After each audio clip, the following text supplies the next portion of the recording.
Good day to y'all. Welcome back to The Pirate Therapist. I am Lee Perry. I am the Pirate Therapist, and I am your host for this podcast. Now, today we're going to go back and revisit a topic that I've already done an episode on, but I've had people who were unclear after the last time I addressed it. So I'm going to try and do it again, and hopefully things become a bit more clear. And I will be using references from other podcasts now that I've got more under my belt. And maybe that, if you guys have been watching, will help explain things a little better. So we're going to try again. Today, we're going to talk about why familiar pain can feel like home. So, have you ever escaped a storm, found calm water, and then turned your ship right back around? Not because you want to suffer, but because the storm felt familiar. Now, because somewhere deep in your bones, calm started to feel dangerous. And today, we're going to talk about why the brain sometimes mistakes familiarity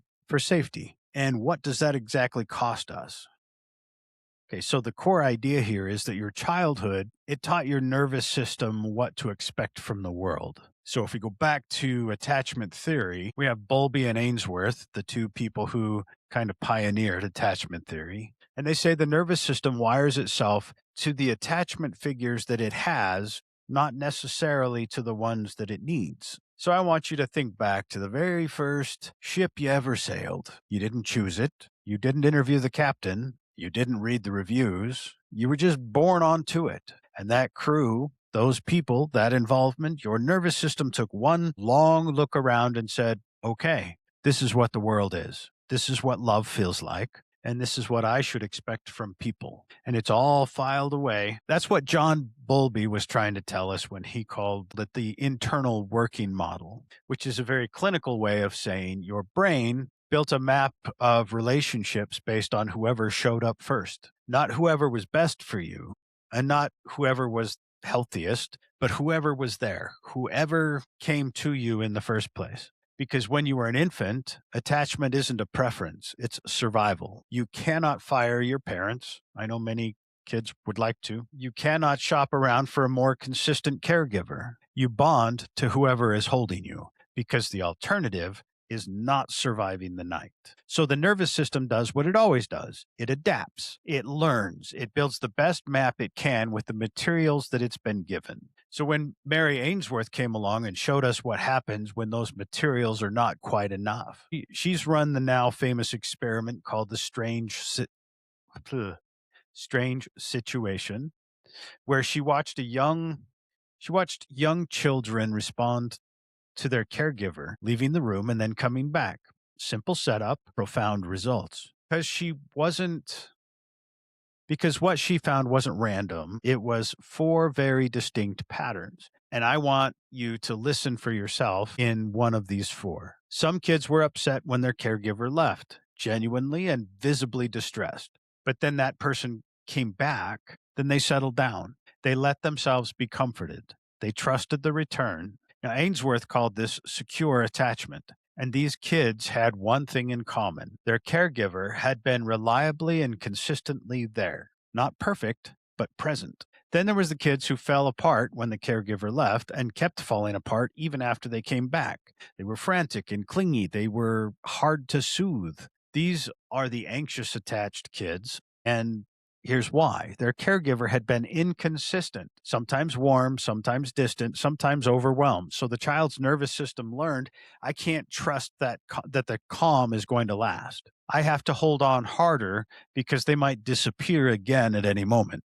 Then there were kids who looked completely unbothered. The caregiver leaves, okay, fine.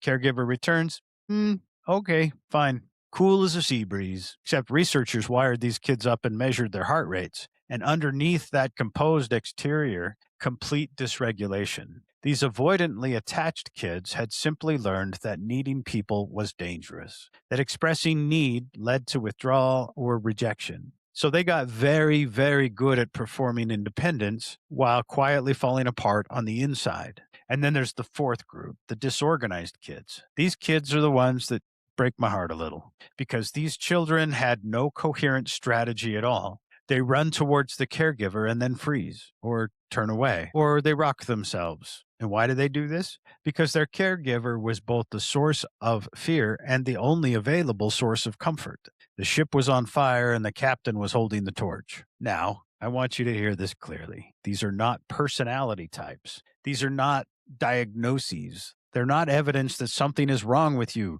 These are survival strategies. Your nervous system, as a small child with no other options, built the most logical map it could figure out. Given what it had to work with, it made the only reasonable choice. But here's the part that matters the most for today's episode. That map doesn't stay in childhood. It comes with you. Whatever your nervous system learned to call relationship, that becomes the template. That anxious, electric, walking on eggshells feeling, if that's what surrounded you growing up, your nervous system will file that under "this is what love feels like." So when you meet someone as an adult who is calm, consistent, and actually safe, something feels off, not because they're wrong for you, but because they don't match the file. You've spent so long sailing into the wind that the ship with full sails and following a breeze that does not feel like progress. It feels like you're going in the wrong direction. That's why people describe healthy partners as boring. That's why you leave stable situations for chaotic ones. That's why a quiet Sunday morning with someone who actually loves you can make you feel more anxious than a screaming argument with someone who doesn't. Because your nervous system isn't looking for happy, it's looking for familiar. And familiar, for a lot of us, was not the same thing as safe. But here's what Bowlby also believed, and what I want you to hold on to. Your map can be redrawn. He called it earned attachment security. You weren't born with a safe harbor built in, but you can build one through new experiences that consistently contradict the old map, through relationships where someone keeps showing up, through the slow, sometimes exhausting work of learning to tolerate calm until it stops feeling like danger. Every time you choose healthy, even when it feels wrong, even when your nervous system is screaming that something must be missing, you're writing a new line in old code. You didn't choose your first ship, but you are the captain now. Before you ever sat across from a boss or signed a contract, you already had a role. You were assigned it the moment you joined your family crew. Now, Alfred Adler, a psychologist who first mapped this out, believed that birth order was one of the most powerful, overlooked forces shaping who we become. Not because being born first or third or last determines you, but because the family is your first social system. And every social system hands out roles. Someone leads, someone mediates, someone performs. And you learn yours before you could even pronounce the word responsibility. Now, the firstborn had the captain's full attention. Every milestone celebrated, every photograph taken, and then the second child arrived, and everything changed. Firstborns respond to that shift in one of two ways. Some double down on achievement. If I'm exceptional, I will hold my place. Or others become a little parent, responsible, rule following, and the one who keeps order because they watched the adults do it and decided that that was the path to staying relevant. Either way, the firstborn learns early that their value is tied to their performance. Now, on this ship, the firstborn is the first mate, capable, organized, quietly convinced that if they ever stop holding everything together, the whole vessel will sink. They don't ask for help easily. Asking for help would mean admitting that they can't handle it, and not handling it is the one thing that they were never allowed to be. Does that sound like anyone in your life? Does it sound like you? Now, this one, the middle child. This one is fascinating and a bit heartbreaking in equal measure. The middle child arrived to find the map already drawn. The firstborn had staked out the territory of responsible achiever, so that role was taken. The youngest hadn't arrived yet, but when they did, they'd get the baby of the family corner. The middle child looked around and found a gap, an unclaimed space, and they did what any good navigator would do. They figured out which direction had the least competition, and they went there. Sometimes that meant the middle child becomes the peacemaker, the one who smooths over the conflicts and reads the room, manages everyone else's feelings, because being needed as the glue was the only position still available. Sometimes they become the rebel, differentiating sharply from the responsible firstborn. Sometimes they become the social butterfly, finding outside the family the recognition that they could not get inside. So, what all middle children tend to share is a quiet, persistent feeling of invisibility, like they were always slightly out of frame in the family photograph.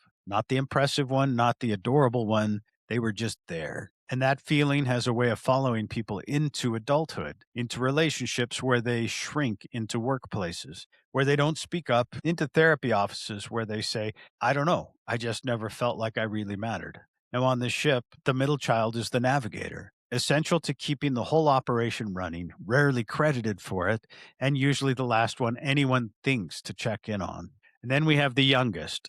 And by the time the youngest arrived, the parents were tired. The rules had relaxed, and everyone older was already finding the baby amusing rather than disciplining them. And the youngest, smart little creatures that they may be, figured this out very quickly. The youngest child often becomes extraordinary, charming, funny, socially fluent. They learned early on that they couldn't out responsible the firstborn and they couldn't out navigate the middle child. So they found another currency entirely. Likability. They can make people laugh. They can be entertaining. They can be the one that everybody's happy to have around. So, underneath all that charm, there's an old wound, a belief that they aren't quite taken seriously, that they're still the little one, even at 45, that people find them delightful, but they don't entirely trust them with heavy things. And sometimes they don't trust themselves with heavy things either, because for so long, someone older has always been ready to step in and handle it.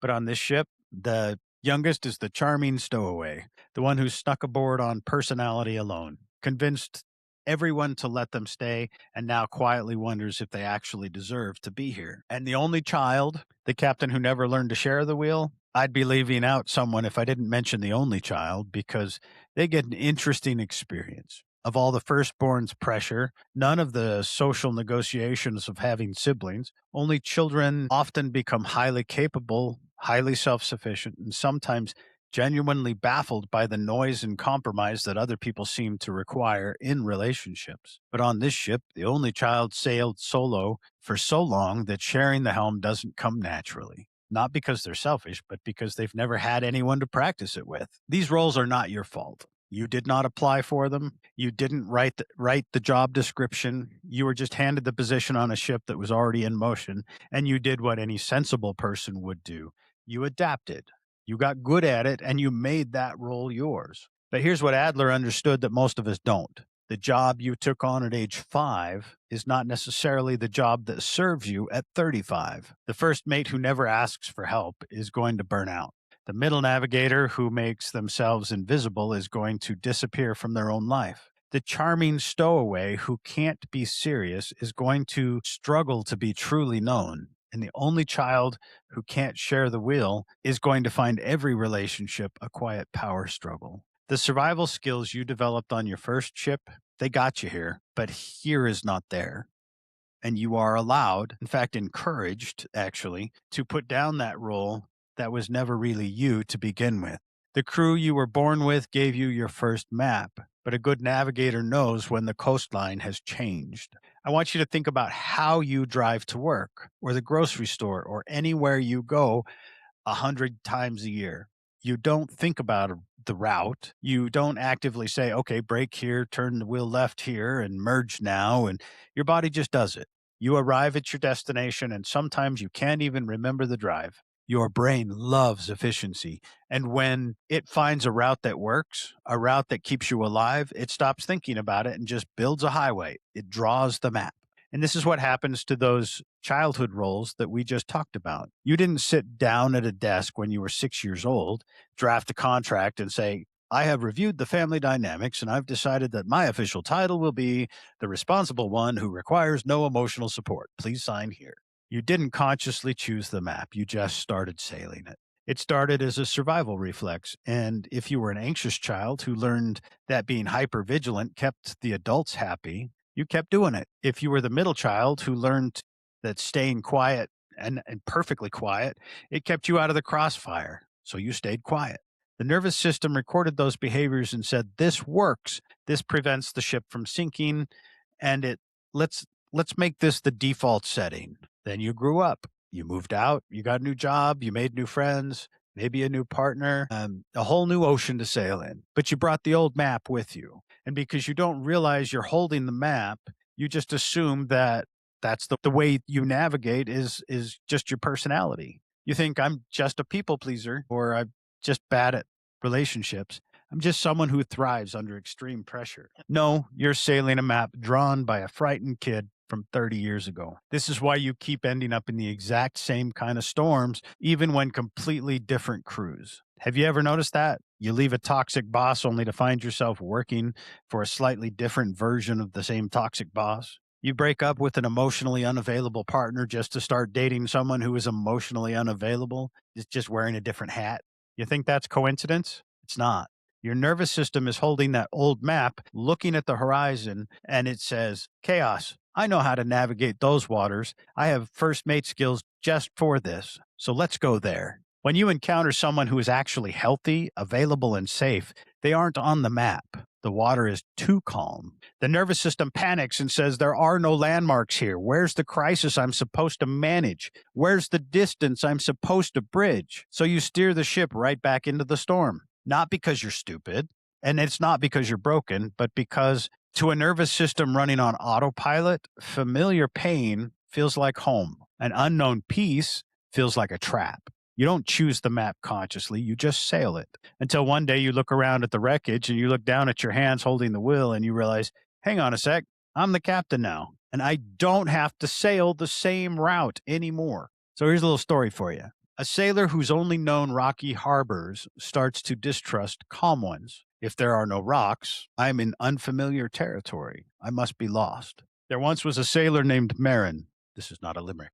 There once was a sailor named Marin who had spent her entire life navigating the shattered coast. She knew every reef by name, every hidden rock, every shelf of limestone lurking just below the surface, every narrow channel where the current turned mean without warning. She had learned all of it the hard way. Hull scraping, water rushing in, patching the damage at midnight while the rest of the crew was trying to sleep. She was extraordinarily good at it. One of the best navigators anyone had ever seen in those waters. She could feel a reef coming before you could see it. She knew the sound the water makes when the stone is close. She had survived things that should have sunk her a dozen times over. And then one day, the shattered coast was behind her. Open water, clean, clear horizons, no rocks, no reefs, just blue and light and the kind of quiet that should have felt like a gift. Well, Marin stood at the helm and her hands started to shake. She checked the charts. Nothing. She leaned over the bow and stared into the water. It's all clear. She tapped the hull, listening for the vibration. Some warning, some sign of danger, just silence. And the longer the water stayed calm, the worse she felt. Her chest tightened. Her eyes kept scanning the horizons, even though there was nothing there to find. If there are no rocks, she thought, I have to be lost. Because here is what the shattered coast had taught her nervous system. Sailing means danger. Not sometimes, always. The absence of danger didn't feel like safety. It felt like she had stopped paying attention. Like the reef was there, but she just hadn't found it yet. And the calm water, the quiet hull, and the clear horizon, all of it read to her body not as peace, but as a warning that she had made a terrible mistake. She had learned to navigate by crisis. And without a crisis, she didn't know where she was. So she did what felt natural, what felt logical to her, what her hands knew how to do without being told. You'll find me, I often refer to this as autopilot or going off of instinct. Anyway, Marin turned the ship around, not back towards anything good, not back toward anyone waiting for her. She turned back towards the rocks, back toward the coast that she knew, back towards the sound of the scraping and the rush of cold water and the midnight repairs. Because at least there, she understood the stakes. At least there, her skills made sense. There, she knew exactly where she was. And at least there, the pain was familiar, at least enough to feel like home. Now, I'm not telling you Marin's story to make you feel hopeless. I'm telling it to you because I think a lot of us are Marin. We are extraordinary navigators of a specific kind of suffering that we grew up in. We got so skilled at surviving the shattered coast that we started to mistake the rocks for landmarks. We started to mistake the scraping for direction. And we started to believe that if the water is calm, we must have made a wrong turn somewhere. But here's what Marin eventually learned, slowly and painfully, with a lot of resistance, that the open water wasn't emptiness, it was room. Room to sail without bracing for impact, room to move without calculating the damage, and room to finally rest the part of her that had always been on watch for the last 3, 4 decades. The calm water wasn't a trick. It was just a sign. It wasn't a sign that she was lost. It was the destination that she had been surviving toward all along. She just had to learn to trust that the ocean didn't hurt her, and that, as it turns out, is is the hardest navigation at all. So let's look at Adler's inferiority complex and how that makes suffering feel deserved, which makes it feel predictable, which makes it feel safe. Adler, if you remember Alfred Adler, we talked about him in a previous episode. Adler was a brilliant psychologist who gave us the phrase that has been wildly misunderstood in pop culture, the inferiority complex. Usually, when people use that term today, they mean someone who is arrogant, overcompensating, or acting like a jerk just to hide their insecurities. That's not what Adler meant, and it's not what is happening in your nervous system. Adler pointed out a very basic truth. Every single human starts life at its weakest, smallest, and most helpless. We all start from a position of inferiority. And ideally, as we grow, we realize our competence and we learn how to steer the ship. But for some of us, because of the family map we just talked about, or trauma, or the sheer weight of the storms that we've sailed through, that feeling of being less than doesn't go away. It solidifies. It stops being a temporary feeling and becomes kind of an identity. It becomes a deeply held, quiet belief that says, I am fundamentally flawed. I am unlovable, and I am bad. One of the cruelest tricks the human brain can play on us. Your brain hates a mystery far more than it hates pain. Your brain wants the world to make sense. It wants the math to add up. So if your internal baseline, your core belief, is that you are a terrible sailor who deserves to sink, what happens when you meet a crew that treats you with profound respect? What happens when you find a partner who loves you gently and consistently? Now, that math doesn't add up. Your brain looks at this wonderful, peaceful situation and panics. It says, wait, I know I am garbage. Why are they treating me like a treasure? Either they are lying, or they are blind, or it's a trap. Suddenly, peace feels terrifying. You spend every day waiting for the other shoe to drop. You lay awake at night wondering when they're going to finally realize that you're a fraud. The suspense of waiting for that storm is actually more agonizing to your nervous system than the storm itself. So what do? You drop anchor, you sabotage it, you pick a fight, or you'll pull away, you'll find a flaw, you steer the ship right back into the rocks. And when that relationship shatters, when it falls apart, when the chaos returns, a terrible things happen. You feel a sense of relief. It hurts, yes, and you are devastated, yes, but your nervous system takes a deep breath and says, there it is. I knew I wasn't enough. I knew it would end. The universe makes sense again. Adler's inferiority complex makes suffering feel deserved. If you believe you're unworthy, then being treated poorly aligns perfectly with your worldview, and you don't have to question it. And because it feels deserved, it feels predictable. You know exactly how to play the role of the person who gets left. You know the script and you have the costume. You've rehearsed the lines 1,000 times. And because it is predictable, it feels safe. Now let that sink in. To your nervous system that's running on an inferiority complex, a toxic relationship is safe because it is a known variable. A healthy relationship is dangerous because it requires you to rewrite your entire identity. You aren't choosing bad partners or chaotic situations because you like being hurt. You're choosing them because you are trying to balance the ledger. You are trying to make the outside world match the story that you're telling yourself on the inside. You're dragging an iron anchor across the ocean floor, complaining about how hard it is to sail, while secretly terrified of what would happen if you ever cut the chain. Because if you cut the chain, you might catch the wind. You might actually move forward.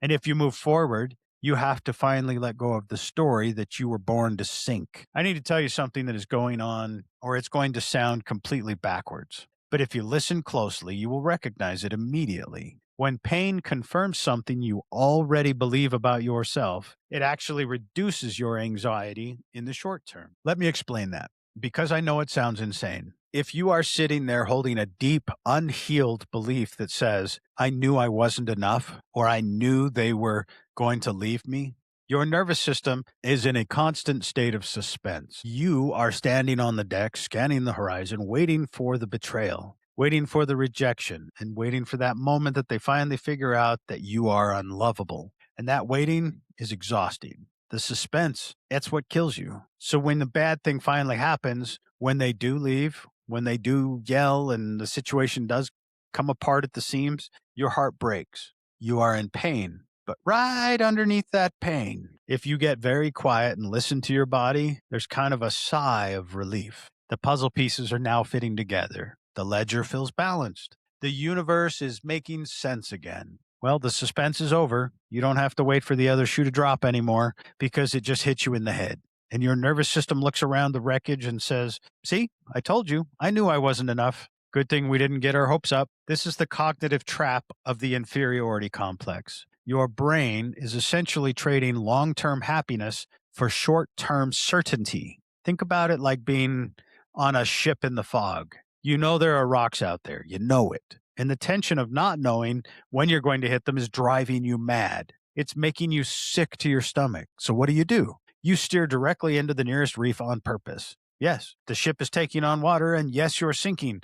But hey, at least you're not in the fog anymore. At least you know exactly where those rocks are. This is why we self-sabotage. We aren't doing it because we enjoy suffering. We're doing it to regain a sense of control. If you initiate the breakup, if you pick the fight, and if you push them away, then you are the one driving the ship onto the rocks. You aren't the victim of the storm. You are the captain of the disaster. And to a traumatized nervous system, being the captain of a sinking ship still feels safer than being a passenger on a successful one. When the pain confirms the story that I am unlovable, and here's the proof, the anxiety of the unknown vanishes. The math adds up. You trade the terrifying vulnerability of being loved for the absolute certainty of being abandoned. And that certainty is exactly what keeps the map in place. It proves to you over and over again that you were right not to trust the calm waters. Now, here there be dragons. Let's step away from the psychology for a second and just look at the basic biology. Your brain, at its core, is a prediction engine. Its primary job is not to make you happy. Its primary job is to keep you alive. And to keep you alive, it needs to know what is coming next. It needs to calculate the odds. A known threat is a problem to be solved. You can brace for it, but an unknown threat, that is a terrifying mystery. And this leads to one of the most tragic realities of human behavior. The brain will always prefer a painful known over an uncertain unknown. Think about the painful known. Let's say a toxic relationship, a soul-crushing job, or even your own vicious inner critic. It hurts, yes, but you are an expert at it. You have the exact calluses built for that specific rigging. You know exactly how to walk silently on that deck to avoid walking or waking the captain. You know the exact angle to brace your body so when the ship rolls, you know how to apologize, how to shrink, and how to survive. You have a PhD in surviving your specific brand of suffering. So now imagine someone hands you a map to a different life, a peaceful one, a relationship where no one yells, a mind where you aren't constantly auditing your own flaws. Your conscious mind looks at that map and says, oh, yes, please, I want that. But your nervous system looks at that blank, peaceful map and completely panics because the brain says, I don't know the rules here. I don't have the calluses for this. If the water is this quiet, what kind of monster is hiding beneath the surface? You know how on ancient maritime maps, cartographers would draw sea monsters over the uncharted waters or write words, here there be dragons. That is exactly what your brain does with peace. It looks at the unmapped territory of a healthy relationship or a secure attachment, and it writes, here there be dragons. Because the logic of trauma is this: the devil you know is better than the devil you don't. Given the choice between a hurricane you know how to survive and a calm sea hiding invisible monsters, your brain will choose the hurricane every single time. It is so much easier to stay in a familiar storm than to sail off the edge of your known map. This is why people stay a decade too long in situations that are killing them. This is why you sabotage a good thing right when it starts to get comfortable. Not because you're weak. It's not because you're addicted to the drama. It is a misguided survival instinct. Your brain is simply saying, I know how to survive the wreckage. I do not know how to survive the dragons. To heal, to actually change your patterns, you don't have to do, or you have to do the most unnatural thing in the world. You have to intentionally sail into the unknown while your entire nervous system screams at you to turn back into the storm. If you spent any time around DBT, dialectical behavioral therapy, and if you sail with, you know that we talk about DBT skills sometimes. We talk about three states of mind. The reasonable mind, this is your navigator, cold hard facts and logic, the part of your brain that looks at a toxic ex or a soul crushing job or a self destructive habit and says, I have reviewed the data and this ends in a shipwreck. We're not going to do this. That's the reasonable mind. Then we have the emotion mind. This is the panicked crew. They don't care about the long term charts. What they care about is right now. They care about the pain and the fear and the passion. They care about relief. And then ideally, we have the wise mind, the captain, the part of you that can look at the facts and honor the feelings and make a decision that keeps the ship afloat. But when you're staring down the barrel of a familiar pain, mutiny happens. The emotional mind hijacks the wheel. And you know exactly what this feels like. You're sitting in bed at 11 p.m. and your reasonable mind is practically screaming at you, do not send that text. Do not apologize for something that wasn't your fault. Do not steer back into that harbor.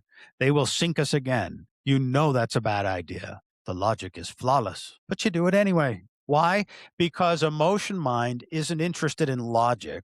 The emotion mind is interested in relief. And here is the most crucial, validating thing I can possibly teach you at this moment. The feeling of safety that the emotional mind is chasing is completely real. When you hit send on that text, when you take the blame just to end the fight, or when you go back to the person who treats you awfully, treats you terribly. If we were to hook you into a heart monitor in that exact moment, we would see your heart rate actually drop. It would go down. We would see your cortisol levels drop. You let out a deep physical sigh. Your emotion mind says, see, the anxiety is gone. We feel better. And that means we're safe. The feeling of safety is biologically, physically real, but it's a false positive. It is a mirage built on a faulty map. You aren't actually safe. You're just familiar. You are just experiencing the chemical relief of the suspense being over. Emotion mind has completely uncoupled how a situation feels in the short term from what the situation actually is. It is the equivalent of dying of thirst on a lifeboat and scooping up a handful of seawater to drink. Emotion mind says, water, it's wet, it's cold, it relieves a dry throat. We're saved. But the short term physical relief is absolutely real. But the reasonable mind knows that drinking seawater is exactly what's going to end up killing you. When you mistake familiar pain for home, emotion mind is convincing you to drink the seawater. It tells you that because the panic stopped for 5 minutes, you must be in a safe place. It completely ignores the fact that the harbor is full of jagged rocks and the water is slowly rising in the hull. The goal of this work, the reason we're talking about this today, is not to kill off the emotional mind.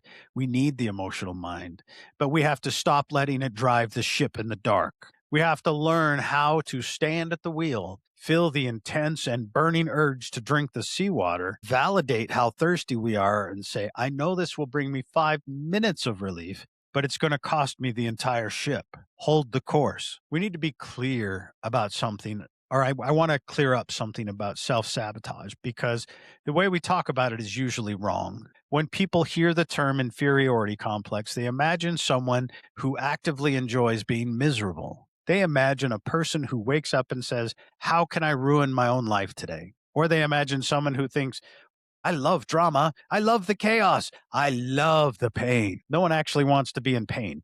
Nobody actively wants that.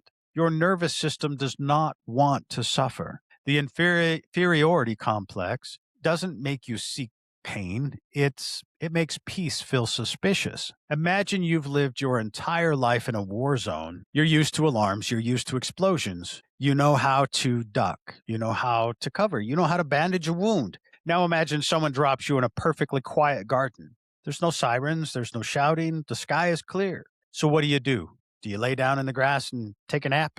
No, you stand frozen in the center of the garden, your heart's pounding out of your chest, waiting for a sniper. You think, oh, it's too quiet. Something's wrong. Where's the threat? Are they lulling me into a false sense of security? But that's exactly what your brain does when you hold a deep seated belief that you are fundamentally inadequate or unlovable. When your internal baseline is, I am unworthy, your brain treats any evidence on the contrary as a trap.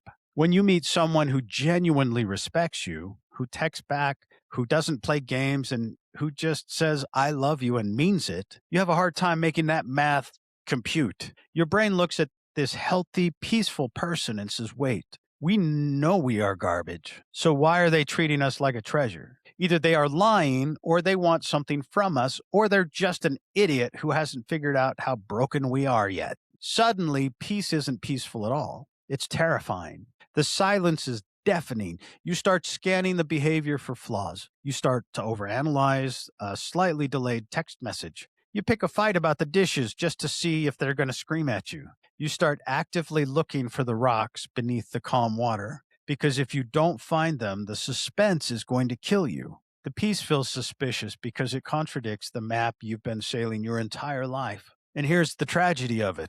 If you keep looking for the rocks long enough, you're eventually going to steer your ship right onto them. You will push that healthy person until they finally break. You will create that fight that ends the relationship. And when they finally leave, when that peace is shattered and the chaos comes back, you're going to cry.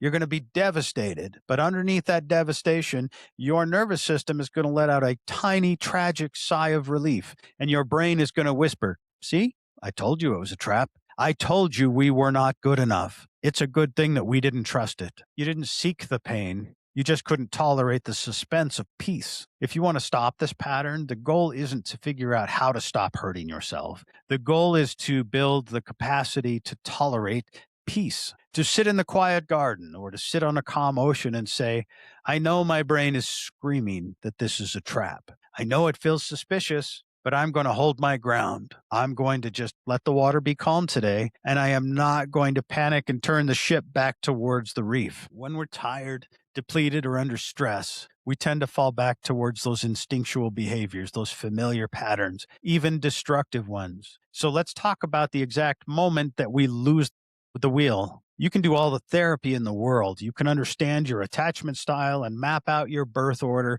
and you can recognize how your inferiority complex is making peace feel suspicious. When it's 10 a.m. on a Tuesday and you are well rested, your wise mind is standing confidently at the helm, you can look at a bad situation and say, nah, we're not going to sail into that. We know better. But what happens when it's 11:30 p.m. on a Thursday after a really rough week at work? When you haven't slept properly in days, you do the thing you swore you would never do again. You send the text, you pick the fight, you apologize for something that wasn't your fault, or you completely shut down and ice out the person you love. The next morning, you wake up drowning in shame, and you're thinking, what is wrong with me? I thought I was healed. I thought I was past all of this. I need you to hear this loud and clear. You did not fail. You did not unlearn your healing. You were tired. And when we're tired and depleted, when we're under stress, we regress towards familiar patterns, even highly destructive ones. And there is a very specific biological reason for this. The part of your brain responsible for making new choices, your prefrontal cortex, it takes a massive amount of caloric and emotional energy to pause, to evaluate a situation and resist an old urge and choose a new healthy behavior. It is the equivalent of manually steering a heavy galleon against a strong current. When you are exhausted, your brain goes into energy-saving mode. It looks at how much fuel you have left, and it realizes that you're running on fumes. It decides to shut down the expensive equipment. It takes the prefrontal cortex offline. And when the navigator leaves the wheel, the ship doesn't just stop moving, it drifts. And where does it drift? It drifts onto the current. And your current is that old map.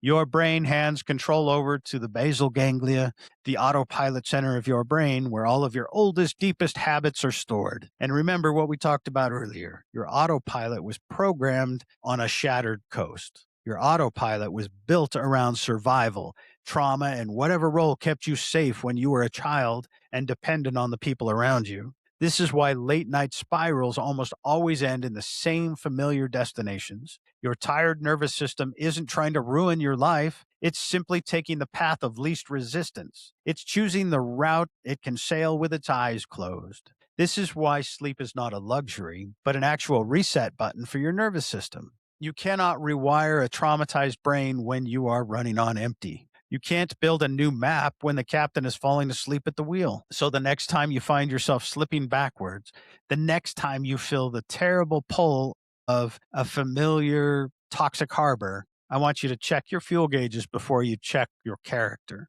Are you actually a broken person who cannot heal? Or have you just been sailing against the wind for 14 hours straight? Sometimes the most profound, psychologically advanced thing you can do for your mental health is to step away from the wheel. Give yourself permission to go to sleep and refuse to make any navigational decisions until the sun comes up. Let's look at exactly what happens inside your head when you don't sleep. Right behind your forehead is the prefrontal cortex. In clinical terms, this is your executive functioning center. It handles logic, impulse control, and long-term planning. But on this ship, the prefrontal cortex is your navigator. When you are well rested, your navigator is standing way up in the crow's nest with a spyglass. They have a bird's eye view of your life. And when the storm starts brewing, or that toxic ex starts texting you, or your boss is sending you passive aggressive emails, the navigator looks through the spyglass and it checks the historical charts and says, Captain, wait,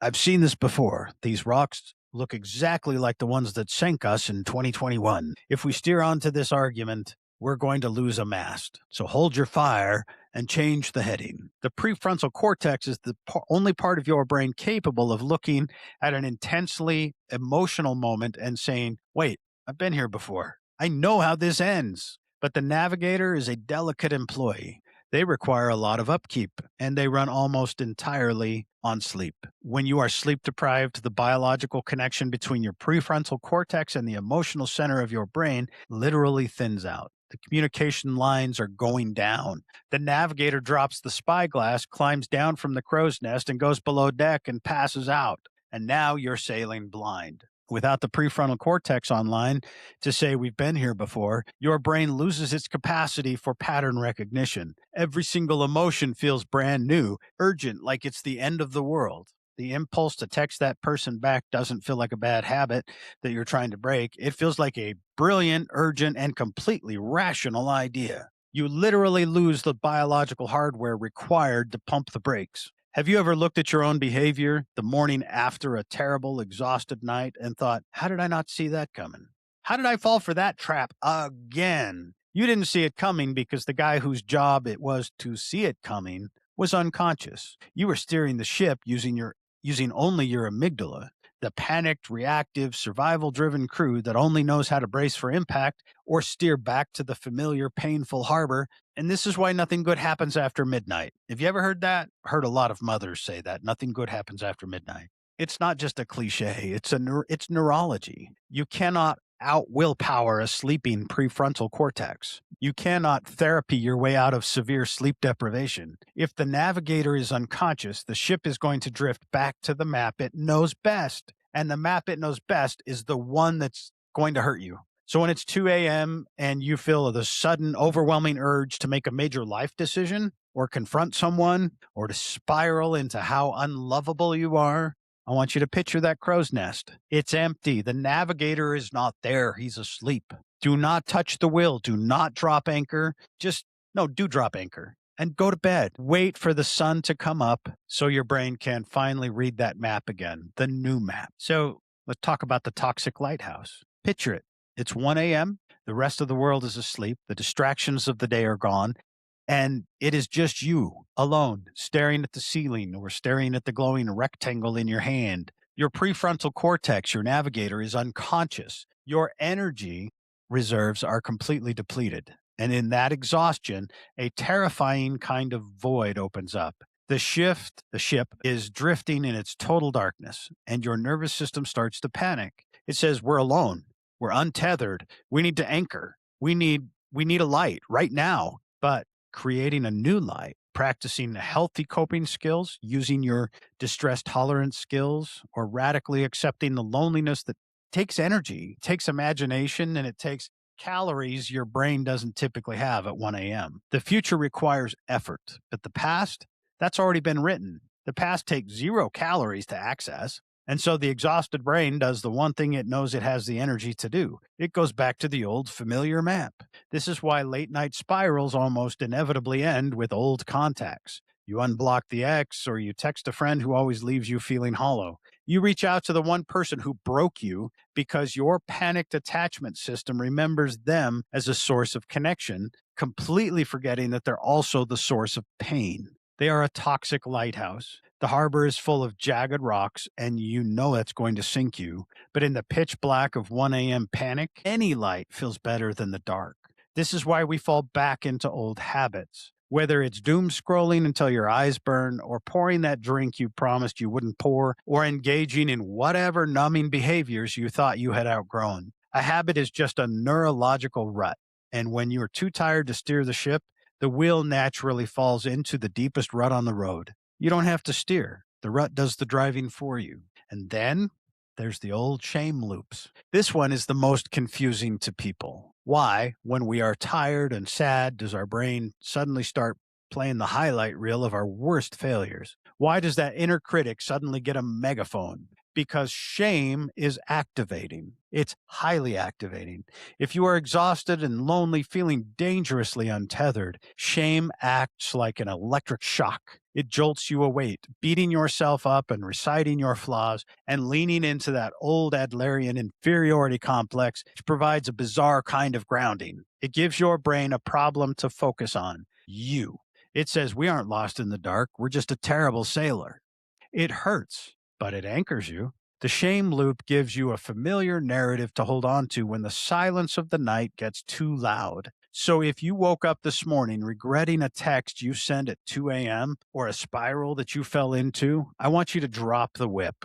I want you to stop calling yourself weak. You weren't weak. You were adrift in the dark, and your brain reached for the closest lighthouse it could find. The goal isn't to punish yourself for hitting the rocks. The goal is to recognize that at 1 a.m., you're in no condition to navigate. When the sun goes down and the void opens up, you do not consult an old map. You turn off the phone, you tie yourself to the mast if you have to, and you wait for the morning light. So let's put brain science into terms that we can both understand. I want you to imagine a bridge of your ship after a brutal 14-hour watch. It's freezing. The wind has been howling all day. The sailors are soaked. The rigging is a tangled mess. And the captain, your conscious, rational, healing self, is standing at the wheel, physically holding the ship against the heavy cross current. Holding the ship against the current is what healing actually looks like. It is the active daily choice to say, no, we're not going to yell. We're not going to shut down. And we're not going to assume that this person hates us just because they sighed. It requires immense physical and emotional grip strength. But eventually the captain does get tired. Not just physically tired, but structurally decision fatigue sets in. The muscles in your arms start to burn. Your vision blurs and you look at the compass and the numbers don't even make sense anymore. And right there in that moment of absolute exhaustion, the captain makes a fatal compromise. They don't explicitly say, hey, let's steer into the rocks. They don't. That's dumb. Nobody would ever do that. Not intentionally. Instead, the captain says, I can't fight the ocean anymore tonight. I'm just going to let go of the wheel for 5 minutes. I'm just going to let the ship drift. I need a break from steering. They take their hands off the wheel, and the second they do, the crew, your basest instincts, your oldest traumas and unhealed attachment wounds, they look at the empty helm. The crew doesn't know how to navigate by the stars. The crew doesn't care about the safe harbor you've been doing all of this therapy in order to reach. The crew only knows the law of physics. Water flows downhill. They stop fighting the ocean. They drop sails and just let the current take the ship. And where does that current go? The current always pulls you back to the familiar. The current is the path of least resistance. It is the old argument that you know the script to. It's the icy withdrawal you feel when you feel threatened. It is the text message to the person you know is going to hurt you, because anticipating their rejection is easier than sitting in the silence of your own loneliness. When you follow the current, you aren't making a choice. You are surrendering to gravity. You wake up the next morning, your ship is run aground on the exact same reef that you swore you would never go back to. And you ask yourself, why did I steer us here? But that's the tragedy of it. You didn't steer. You just stopped steering. You got so tired of holding the wheel against the weight of your own history that you just let the ocean win for a few hours. There is zero shame in getting tired. The ocean is heavy. The cross current of trauma is relentless. Every captain has to sleep. The trick is learning how to drop anchor before you leave the wheel. When you feel that exhaustion setting in, when your grip is slipping and you know you're about to let go of the wheel, you don't need to let your ship drift. You just say, look, I'm too tired to navigate toward healthy things right now, but I refuse to let the current drag me back into the rocks. So you lock the door, you put the phone in another room, you tell your partner, look, I'm too overwhelmed to have this conversation tonight. I have to go to sleep. So drop anchor, hold your position, and you rest so that tomorrow, when the sun comes up, you have the strength to fight that current again. So let's talk a little bit. Anybody who knows me knows I like to laugh. I think humor is essential. But I want to look at humor as a bridge. We spent the last bit of time talking about childhood wounds and neurological autopilots and the agonizing weight of self sabotage. And if you're sitting there feeling a little heavy right now, I don't blame you. When we talk about our mental health, we are trained to use very soft and serious voices. We treat our trauma with absolute reverence. But here's a secret that I have learned after years of doing this work. Sometimes soft, serious voices only serve to feed the shame. Sometimes the best way to disarm a deeply toxic pattern isn't to cry about it. It's a try to look at it and laugh at the sheer spectacular absurdity of what you're doing. I want to introduce you to the most important crew member on your ship when the shame gets too loud. For lack of a better term, I'm going to call him the jester. Now we're going to be very precise here. I am talking about humor as a bridge, not a bypass. So let me explain the difference. A bypass is when you use a joke to run away. The ship is literally sinking, water's pouring over the deck, and you're making sarcastic, self-deprecating comments about the weather so you don't have to look at the hole in the hull. You are using humor as a shield to deflect the truth. That is a bypass. A bridge is the exact opposite. A bridge uses humor to walk directly toward the painful truth because the joke makes the radioactive heat of that truth bearable enough to handle. Think about the historical role of the jester. The jester was the only person in the entire royal court who was allowed to look at the king and say, "Your Majesty, you're acting like an absolute idiot." If the first mate said that, he'd be hung from the mast. But if the jester wrapped a brutal truth in a joke, the jester made the king laugh. Because the king was laughing, his defenses dropped, and he actually listened, in theory. When you realize you're caught in an old pattern, you realize you just pushed away a healthy partner, or you just steered your life straight back into that familiar storm. Your brain immediately wants to punish you. It sends the first mate of shame back down the deck to scream at you. You're broken. You're a failure. You ruined it again. Just jump overboard. Shame is paralyzing and it's heavy. It's dark. And I promise you, you cannot heal while you are drowning in shame. But what if, instead of the first mate of shame, you sent the jester down to look at the wreckage? The jester walks up, looks at the exact same mistake, puts their hands on their hips and says, "Well, Captain, we really did it this time. We promised ourselves at 9 p.m. we wouldn't steer into the rocks. And by 9:15, we were practically tap dancing on the reef. Truly incredible. 10 out of 10 self-sabotage. What a spectacularly ridiculous human brain we operate." I know my jokes are kind of not so funny, but do you feel the difference in those two? The jester didn't deny the mistake. The jester isn't bypassing reality, but framing the behavior as absurd. The jester completely disengages the shame. You do not have to be devastated by your own patterns in order to take them seriously. You're allowed to look at your trauma responses and roll your eyes. You're allowed to laugh at the fact that your incredibly complex, highly evolved nervous system is currently being hijacked by a 3-word text message from someone you don't even much like. Laughter creates distance, it separates you from the behavior. When you use humor as a bridge, you stop saying, I'm a monster who's destroying things, and you start saying, I'm just a very tired pirate who's currently navigating the map drawn by a terrified 5-year-old. And the beautiful thing about realizing that is once you can laugh at the map, it loses a lot of its power over you. You don't have to be devastated by your own pattern to take it seriously. There's a very persistent, very toxic myth in modern therapy culture. It is the idea that healing has to be agonizing. We have somehow convinced ourselves that if we aren't crying, if we aren't completely gutted by our own mistakes, or if we aren't treating trauma with hushed and sacred reverence, that we aren't doing the work. We think the severity of our self-punishment is the proof that we want to get better. Well, I need you to let go of that idea right now. You do not have to be devastated by your own pattern in order to take it seriously. Imagine 2 sailors on a ship. Both of them are tasked with tying off the mainsail. Both of them get distracted and tie the wrong knot.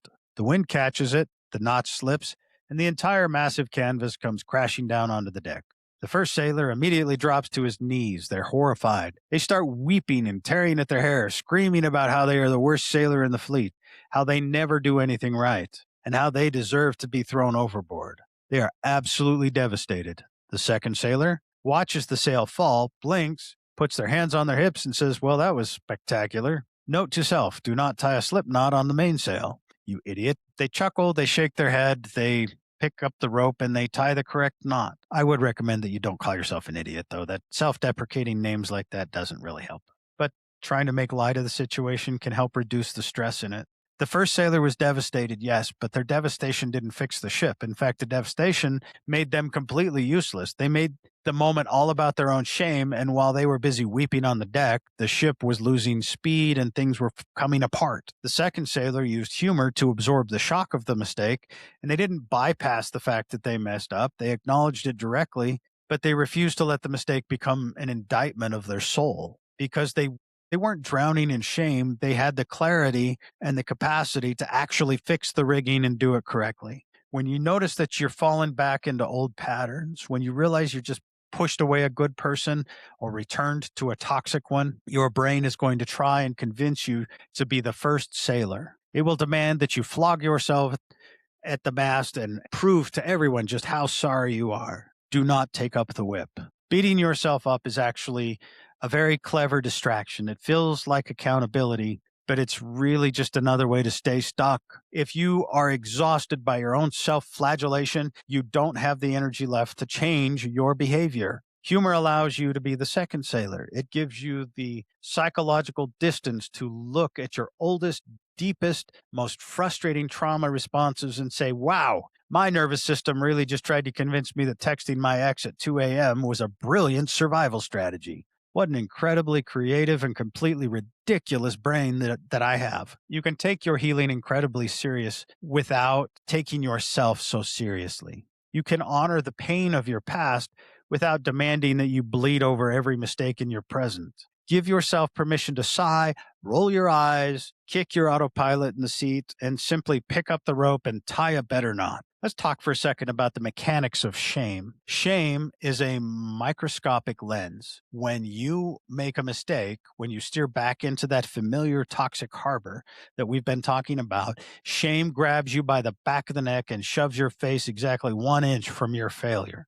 When your face is an inch away from that canvas, the mistake looks like the entire world. You can't see the ship. You can't see the ocean. You can't even see your own history. All you see is that error because it's right in your face. I am entirely made of this mistake. I am fundamentally broken. All you can see is that error. And from that distance, the error feels terminal. If you stay that close to it, shame acts like an iron anchor chained to your ankle. If you fall overboard while wearing it, you will absolutely drown. So how do we cut the chain? Well, try and add some humor. Humor does the exact opposite of shame. Comedy grabs you by the shoulders, it pulls you back 10 steps and forces you to look at the entire ridiculous picture. And this is not easy. but it does create an immediate, undeniable psychological distance from that shame. When you take 10 steps back, you suddenly realize what is actually happening.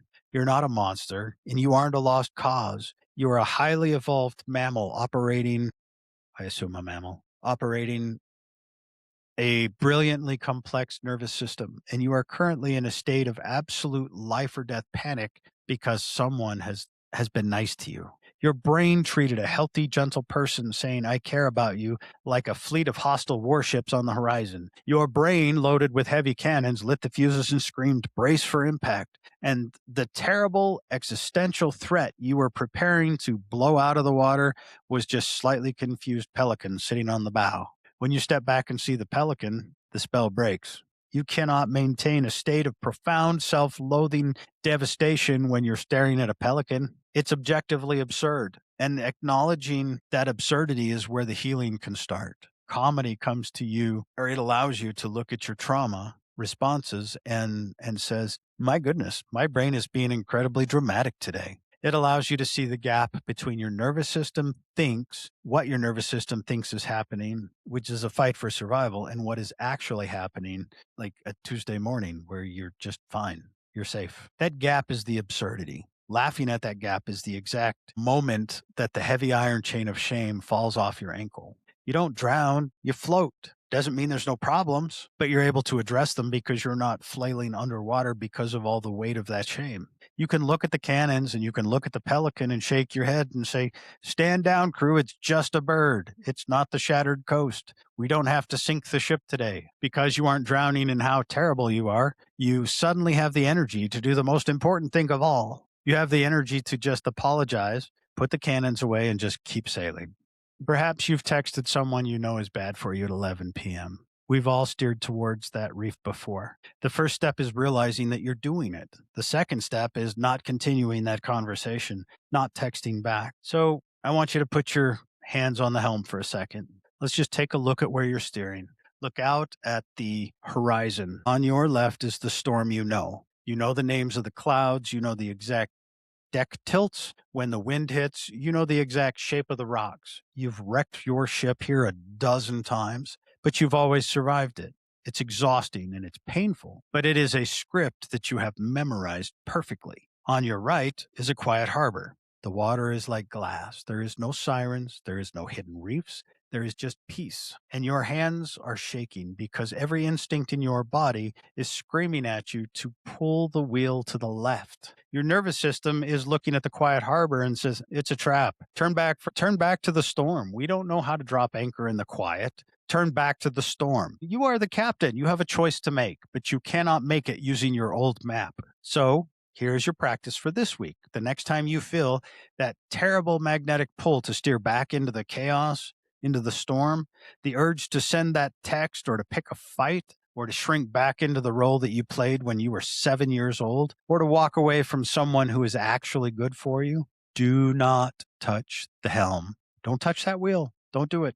Drop the anchor. Stand perfectly still. Take one breath of that fresh salt air and ask yourself this one very specific question. Does this feel safe or does it just feel familiar? Learn the difference in your body. Familiar feels like a clenched jaw with an electric buzz, kind of frantic, kind of gravity. It feels like waiting for the other shoe to drop. Safe feels like exhale. Safe feels boring to a traumatized brain. Safe is that quiet harbor. You do not have to sail back into the storm just because you know the way. You are allowed to stay in the quiet until it stops feeling like a trap. You are allowed to let the water be still, not steel. This has been The Pirate Therapist. I am your host, Lee Perry, the Pirate Therapist. I am he himself, and I hope today was, if not helpful, at least educational. So this week, if you see yourself adjusting course back into the storm, ask yourself, does this feel safe or does it just feel familiar?